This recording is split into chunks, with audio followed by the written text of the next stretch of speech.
Having this problem where my tilt was creaking really bad. You know, when you turn the car off and on, the steering wheel goes up and down, just making this ugly creaking sound.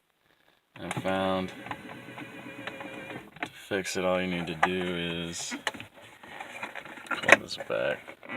This is supposed to be clipped in tighter, but my car's old. And there's this little,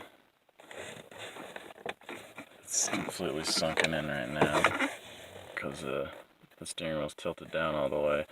But it's this bolt that comes out of here, comes in and out as you tilt the column.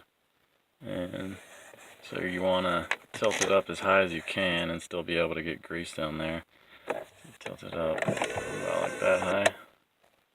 And then you put, what I did is I just put some grease on a screwdriver. Just point it down in there and rub it as well as good as you can onto that bolt that's protruding. And then kind of work it up and down so it gets in there real good. And I'll fix it right up. And that's pretty much it. Just push this thing back on. Yep. Oh, you gotta have two cans, but you get the idea. Alright, hope that helps.